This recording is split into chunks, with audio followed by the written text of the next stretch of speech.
Greetings gentlemen and ladies, I am the Crypto Game Snob, and in today's video we're taking a look at some of the core set refresh changes that are coming up probably pretty soon. I'd say this post was added a month and a half ago, and so we might be getting pretty close to this. One of these changes that really caught my eye was a Rapture Dance. Now normally a Rapture Dance deals damage to each enemy creature on the board equal to the number of enemy creatures on the board. So if this change occurs, if this change happens, that will be changed to target an enemy creature and deal its strength as damage to each other creature. Now there's a significant change, not each enemy creature, but each other creature. So this looks like it will potentially deal damage to your own creatures as well.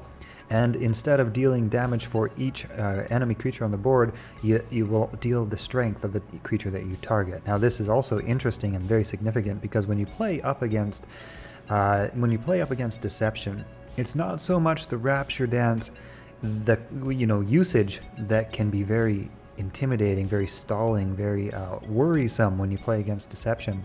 It's the potential for it to be played that actually has a lot of game impact, because if you're playing any deck that likes to go wide, you have to be really careful about going wide with your deck, and the reason for that is a Rapture Dance. The more cards you have on the board, the more potential Rapture Dance has of wiping out your entire board, the stronger it gets.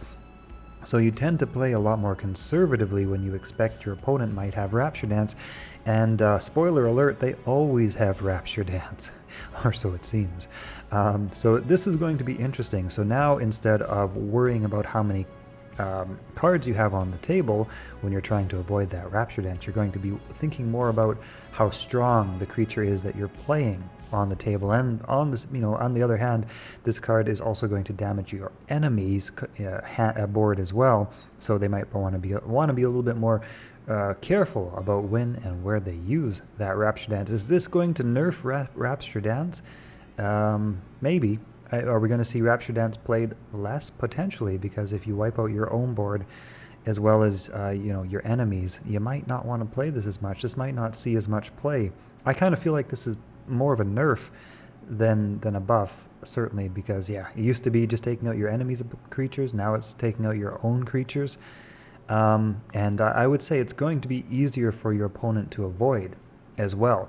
And the reason for that is because your opponent can potentially just play some weaker creatures. Go wide with weaker creatures that, I don't know, summon up a bunch of badgers with 1/2 strength or something like that. If you suspect your opponent has a Rapture Dance in their hand, it's going to be easier to go wide and not worry as much about that Rapture Dance. Going tall, on the other hand, putting out a big creature could be the detriment of all. So on the other hand, this could potentially be incredibly strong. If your opponent plays, I don't know, a Green Giant or something like that, with that nice 7 strength, 8 health, something like that, and you drop down a Rapture Dance, suddenly this is more powerful than a Whirlwind, or what was it, Twister, Tornado, whichever one that magic is. Is that a Cyclone?